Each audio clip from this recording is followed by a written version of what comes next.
যোৱাকালি কংগ্ৰেছ দলৰ এজন সাংসদে এই এলিভেটেড কৰিডৰক বিৰোধিতা কৰিছে। এই এলিভেটেড কৰিডৰ কোনে বিৰোধ কৰিছে চাওকচোন। ৭,০০০ কোটি টকা তেওঁলোকে এটা প্ৰজেক্ট কৰিবলৈ বিচাৰে। এতিয়াও কাজিৰঙাৰ এলিভেটেড কৰিডৰ জীৱ জন্তুৰ বাবে কি প্ৰভাৱ পেলাব আমিতো দেখা পাইছোৱে যে কিছুমান কামবোৰ এতিয়া হাইৱে বা টোল গেটৰ কামবোৰ বছৰে ৩ বছৰ ৪ বছৰ চলি আছে। ৩-৪ বছৰৰ কাৰণে কৰিডৰ কামবোৰ চলি থাকিব। ধূলি বালি এইবোৰ চব তাত বিৰত থাকিব।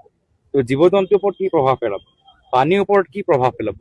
আৰু যদি ৭,০০০ কোটি টকা যদি আমাৰ কৃত্ৰিম বানপানীৰ সমস্যাৰ ওপৰত কৰিলোহেঁতেন, মই ভাবোঁ বেছি উপযুক্ত চৰকাৰী ৰাজহুৱা ধন আমি ব্যৱহাৰ কৰিব পাৰিলোঁ। গৌৰৱ গগৈ ডাঙৰীয়া ভাষণ শুনিলেনে বন্ধুসকল? এই এলিভেটেড কৰিডৰৰ বিৰুদ্ধাচৰণ যে কৰিছে গৌৰৱ গগৈয়ে, ইয়াৰ এটাই উদ্দেশ্য, অসমৰ যিকোনো উন্নতি হ'ব নালাগে, বিজেপি চৰকাৰৰ যিকোনো উন্নয়নমূলক কাম বিৰুদ্ধাচৰণ কৰি যোৱা।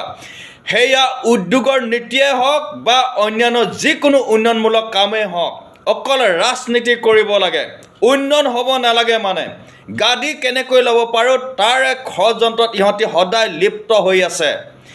এইজনে যে বুজি পোৱা নাই, এই কাজিৰঙাত ডেইলি যে এই ৰাস্তাবিলাকত আমাৰ পশু পক্ষী গঁড় আদিকে কৰি হৰিণ এইবিলাক যে এক্সিডেণ্টত মৰি যায়, সেইবিলাক বচাবৰ কাৰণে, সুৰক্ষা দিবৰ কাৰণে এই চৰকাৰে এই ব্যৱস্থা লৈছে।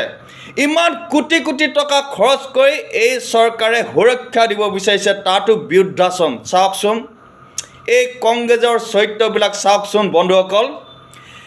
এইসকলে এতিয়া যে কৈছে এই বানপানী সুৰক্ষা দিয়া হ'লে ভাল আছিল এই টকাৰে। এই বানপানী সমস্যা তহঁতৰ চৰকাৰৰ দিনত যি সমস্যা আছিল তাৰ বহু গুণে এতিয়া উন্নত হ'ল। সেই চৰকাৰৰ দিনত সেই সমস্যা এতিয়া নাই, আছে নেকি বন্ধুসকল?